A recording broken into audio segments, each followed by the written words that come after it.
I forgot to mention this before I started recording the video, but I needed to mention this. And if you're not happy with any of your settings or want to revert back, you're going to want to create a restore point.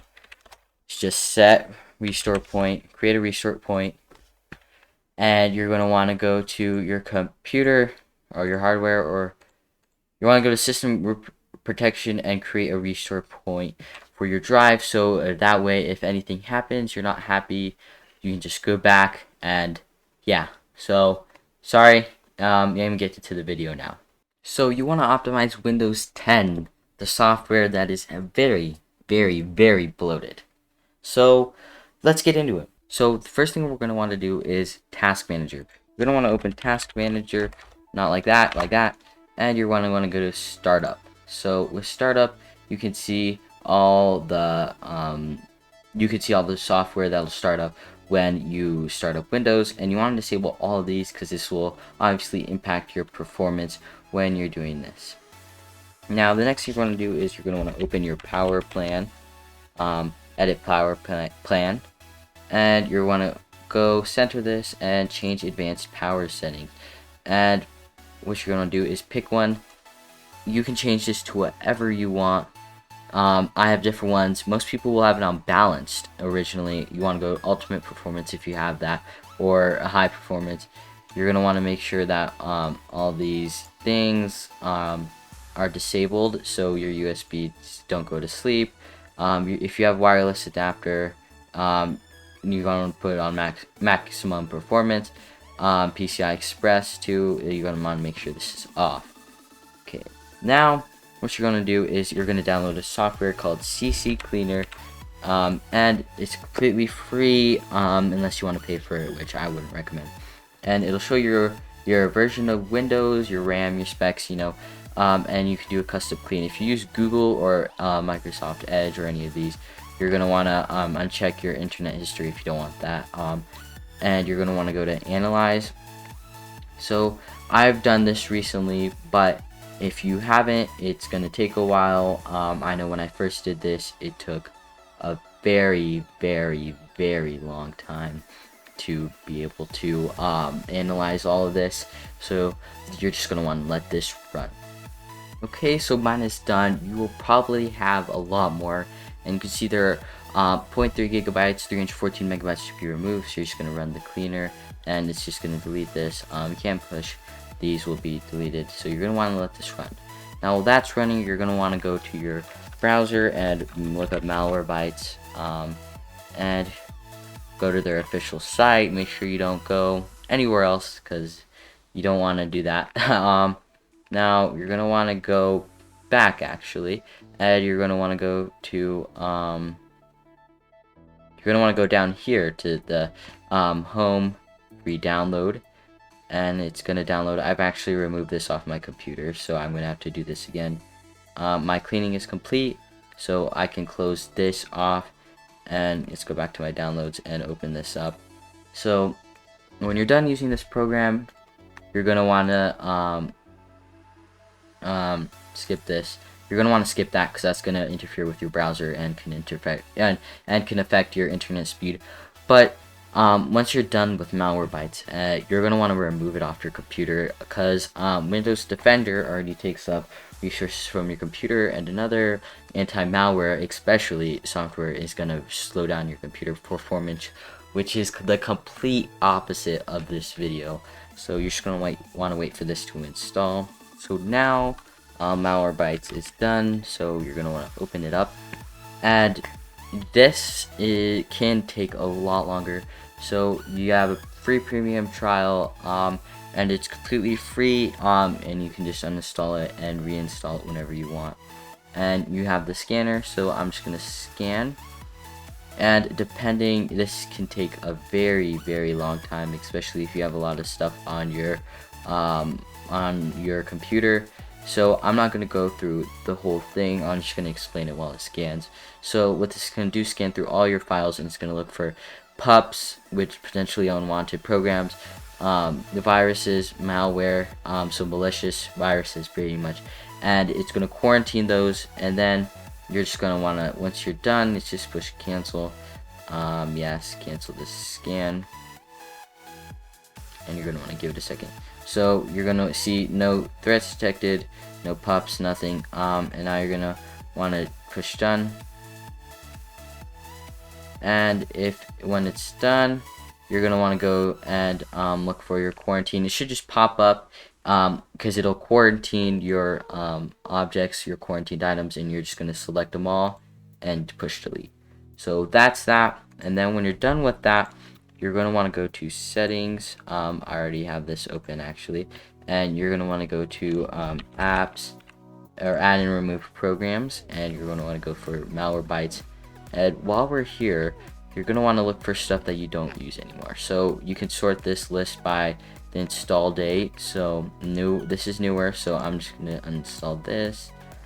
And it's going to take you, so it's fine. You just don't want to do this online survey. And it's going to uninstall, and you're going to want to go through these. And if there's stuff that you're not so sure about, don't delete it, because it could be important. I've already gone through and deleted everything. So there's that I don't need. So if there's anything that you don't need, go ahead, get rid of it. And while we're here, you're going to want to go to Home and Update and Security. And you're going to want to check for updates, because you always want to have the latest version of Windows, just so you can get the best performance out of it. And you can see there's a Microsoft Defender update, and you're gonna have to update this. You could go to optional updates, and these are things that can be updated. So if you want to update them, you can. These don't really have to do with Windows, but you can update this. Now the next thing we're going to do is disk cleanup. So what this is going to do is you're going to want to select your disk. So I'm going to just select my C drive, and I'm going to push OK. And what you're going to do is going to calculate all the stuff. Again, like it says, it may take a few minutes depending on how much stuff you have. And what really takes the longest is the Windows Update cleanup, because Windows, when it's done with that old version, it'll leave some of the stuff on there, and that takes up resources. So you're going to want to make sure you wait a second. This can take okay, so it's already scanned. I've already done this again. So what you're going to want to do is you're going to go, you can check stuff that's unchecked if it's not, and you are going to want to, you can see more options, and you just push OK, delete files, and this can take a while depending on your what's it called? This can take a while depending on how much it needs to get rid of. So I'm just going to push cancel for right now. Now the next thing we're going to do is open our recycle bin. And I don't have anything, I cleared this out, but what Windows does is it keeps it on. So I had 10 gigabytes worth of data in my recycling bin. And yeah, you're going to want to move that. Then you're going to want to do the disk cleanup for all your other drives. The next thing you're going to do is defragmentize and optimize drives. So this will give you better performance, so you can analyze them. It'll analyze your drives. I'm just going to stop analyzing, and you can optimize it. And I actually ran this last night because I accidentally cut off, the power went out, and the thing is, it can mess up hard drives when you don't shut off your computer correctly, especially the hard drives, SSDs too. But this will defrag your hard drives. So I ran this last night, or yesterday afternoon, and this is not available on SSDs, so you don't need to worry about it. This is just hard drives, and this will just analyze them. As you can see, you can optimize your drives to help your computer run more efficiently. So this will really help when it comes to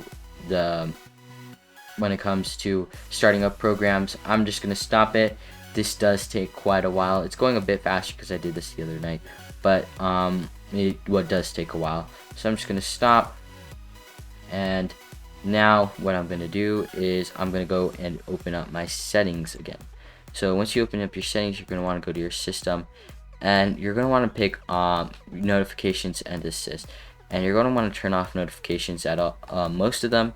If you want to keep your notifications on, you can. You just want to select which ones you want to get them from. So I just generally keep them off.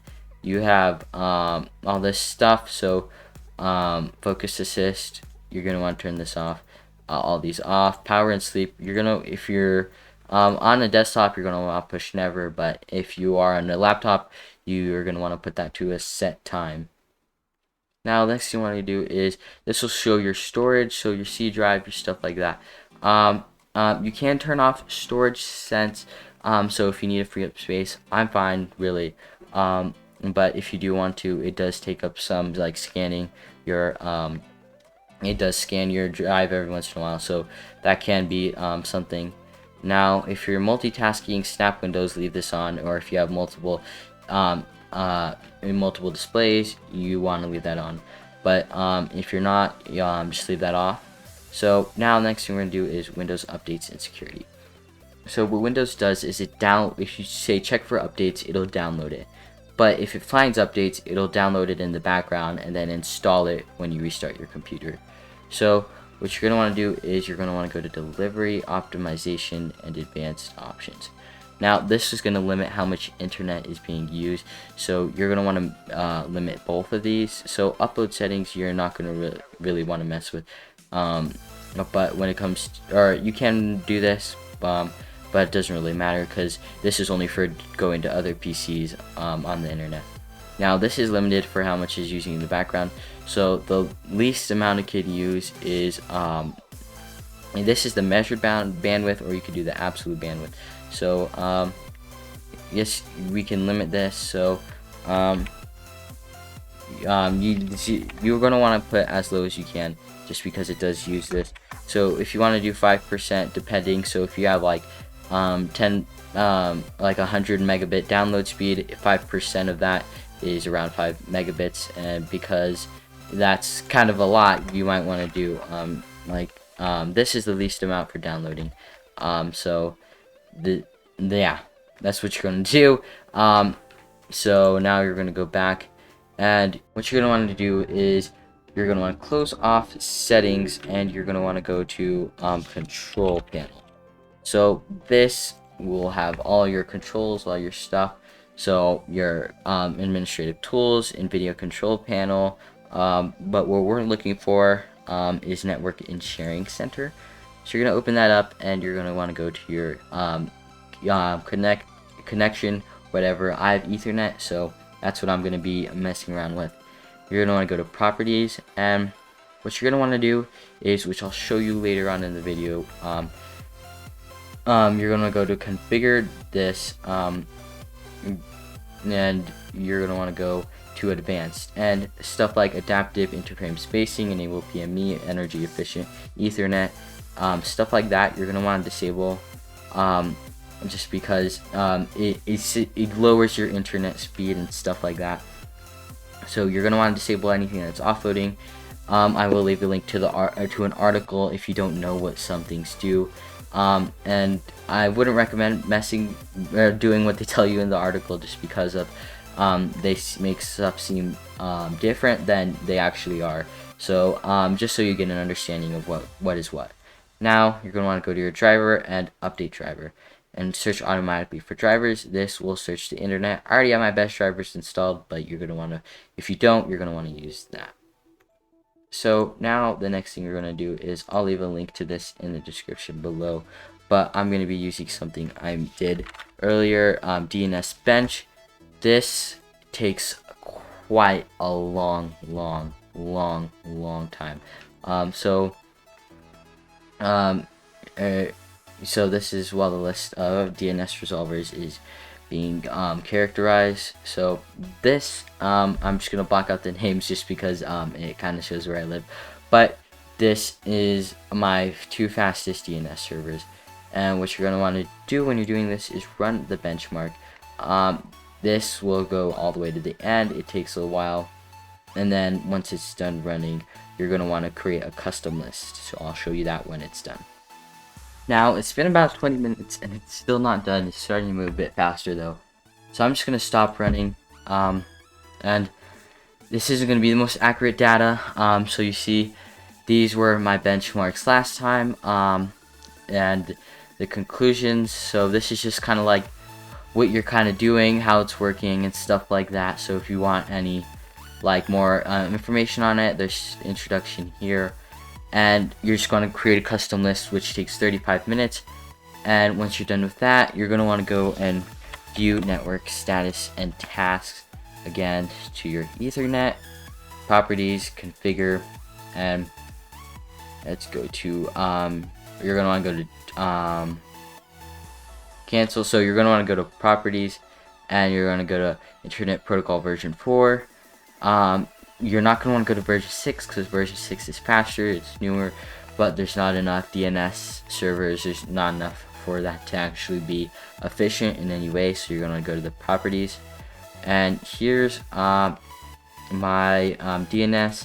You can use obtain DNS server address automatically if you want to. It's just you can get better performance with your set DNS. It's just okay, close, and close this. So that, guys, was a quick optimization of Windows 10. Hoping it didn't take too long. It's pretty easy. I've pretty much covered most of the stuff that I found useful. You can go watch other people's videos on how to tweak Windows even more. But that's just basic Windows settings that'll get you better performance overall. I will be making another video about how to overclock your GPU and get the most out of your CPU. But until then, be safe, and I'll see you later.